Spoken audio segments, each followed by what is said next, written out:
What is going on, guys? Welcome back to the channel, previews and vlogs. All right, so today I'm going to be doing something with Powerstop again. Now, about a year ago or so, a little bit longer than that, I installed some brakes on a 2014 CTS I had. They were from Powerstop, and if you guys watched that video, I'll put that video in the description so you guys can take a look at that. I didn't have a good experience with them. The problem was that it wasn't actually the brakes themselves or the rotors or anything like that. It wasn't the product. It was pretty much my own mistake, and I'm gonna explain that to you guys here when I'm working on this car. So I'm doing the 2008 Trailblazer. It needs front brakes. We're gonna go ahead and install the Powerstop Evolution brakes. Now these are pretty much an OE replacement, meaning basically they are meant to replace whatever's original from the factory for a lesser price, or it's a good value for the brakes that they sell you. So we're gonna be installing this on this Trailblazer. All right, so let's go ahead and jack up the car, and I'm gonna explain to you as I go here exactly what I did wrong with the other brakes, and then I'm gonna show you guys exactly what comes in the brake kit, you could call it, or the package when you get brakes from Powerstop. But let's get this thing jacked up, and let's get the brakes done.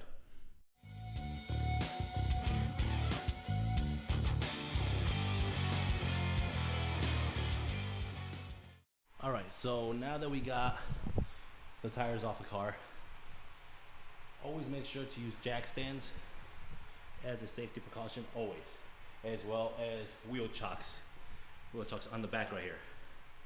Just make sure the car doesn't go anywhere or anything like that. And of course, you can see the condition of the brakes, all rusted and stuff like that. They've been on there for a while. Suspension looks pretty good. So the gasket they replaced on this car is pretty much the gasket that's right in here. That's the gasket that was making that whole squealy noise issue that I was having with it. One good thing about these cars, you could see the first O2 sensor is right here. Very accessible to get to with the connector up there. Hopefully I don't have to replace that anytime soon, but all in all, it looks... That gasket was the one that was giving me the issues and making that noise. It sounded like it was a pulley after I replaced the belt still. So let's go ahead and keep removing this. Again, I'll show you guys the condition of the actual brakes or the rotors when I take everything completely apart. All right, so you get 2 rotors, ceramic pads, the hardware, and a packet of lube to lube up the slide pins, all for $110 from Powerstop. So, I mean, for the price, you get premium stuff. And like I said, I've always done Powerstop.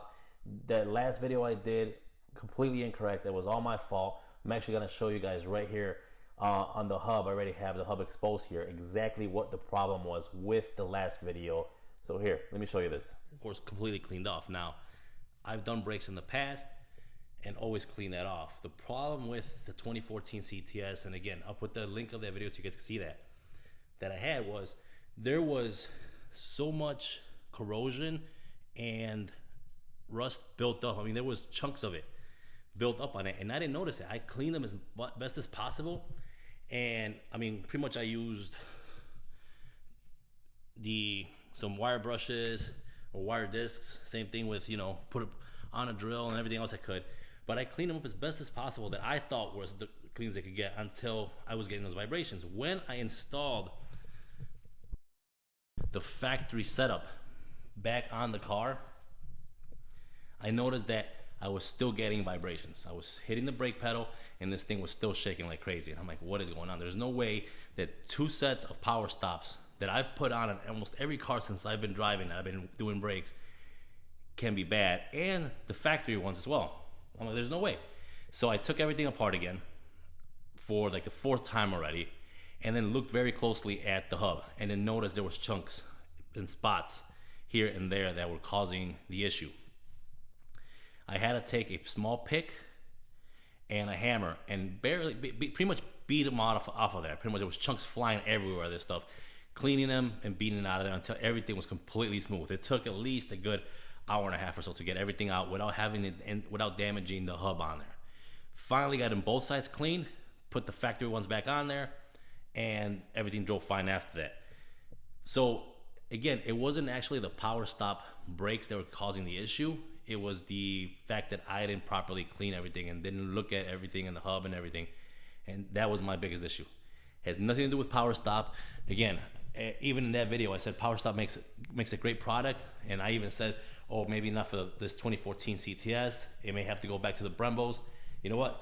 I am gonna try them back on the V Sport when I do get a chance to put brakes on there. It doesn't need brakes at this point, but when it does need them, I'm gonna put them on the V Sport. I'm gonna make sure I clean everything properly before I install them, just like I'm doing with the Blazer here, with the Trailblazer.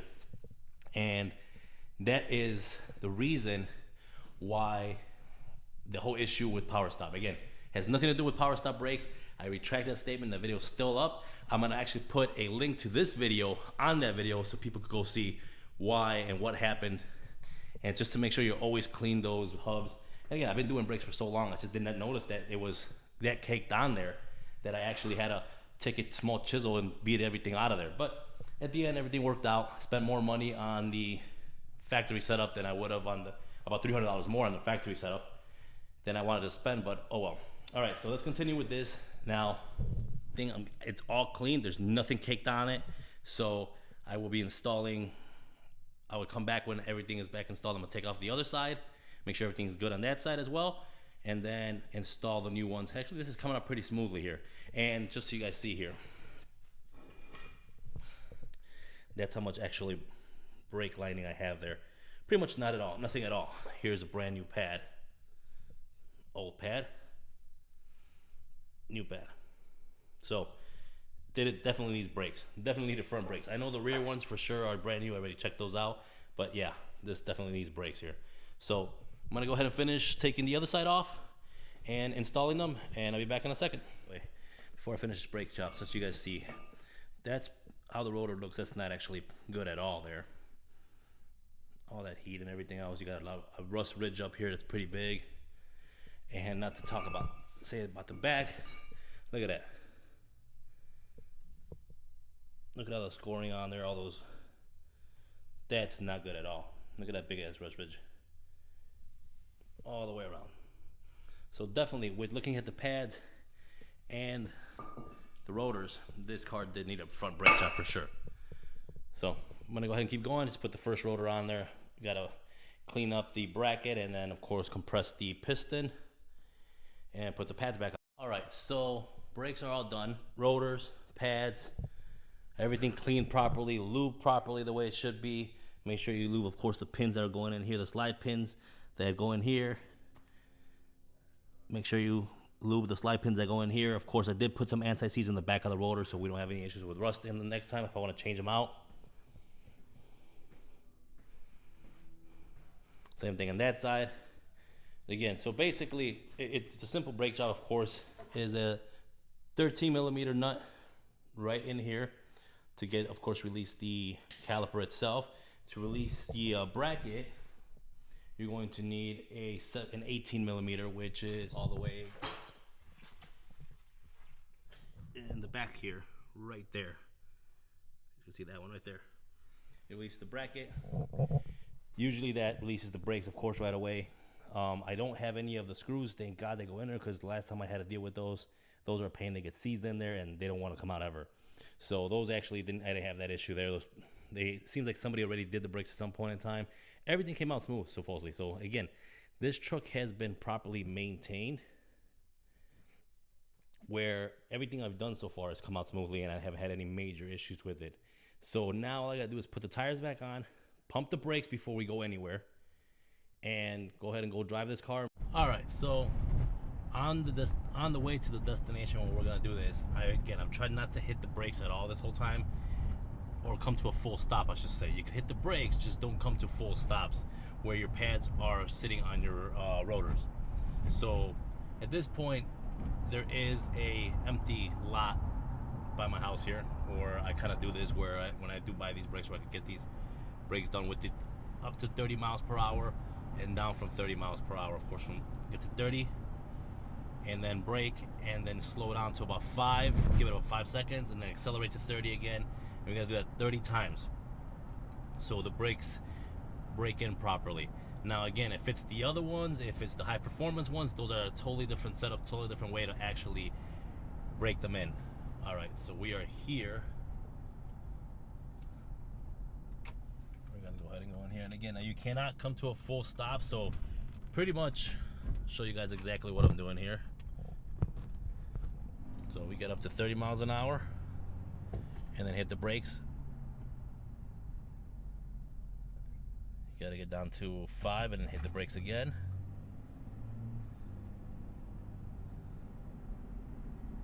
$30,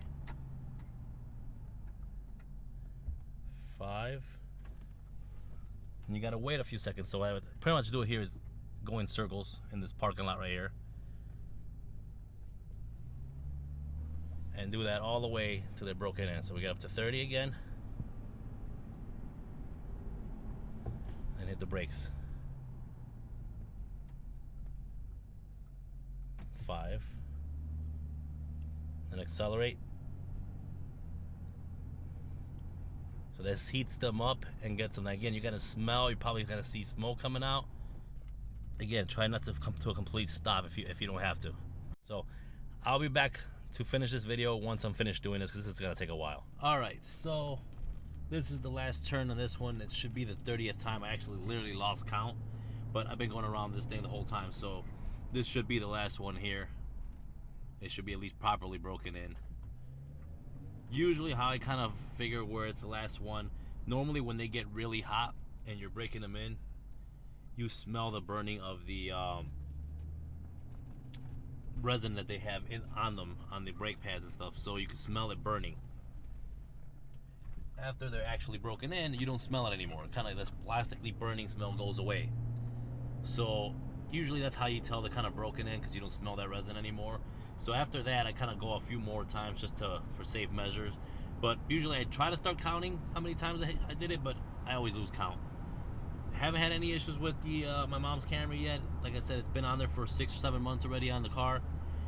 And now I'm putting it on the Trailblazer. I will be doing the high performance ones on the CTS V Sport at some point. So I'll be making a video on that. I always like Powerstop brake pads. There's no issue with them. The issue on the previous video that I did about a year ago or so, that was my own personal issue. That's me not cleaning and not properly cleaning up the hubs when installing them. Alright guys, so that's the end of the video. So Powerstop brakes and rotors installed on the 2008 Trailblazer, front only of course, the back ones were fine. Nothing wrong with Powerstop. My fault from the Cadillac CTS video that I did a year ago. I didn't clean the hubs right. That's all on me. Anyways, that's the end of this video. If you guys like what you see, hit the subscribe button, hit the little bell to notify you. Follow me on Instagram. If you just like to watch the videos, that's fine as well. Don't forget to hit the like button, comment below. I'll see you guys next time. Alright guys, so after 2 weeks and 200 miles of driving the car, the Powerstop brakes are working great. No vibrations, not a lot of brake dust, and they work perfectly. So, quick recap.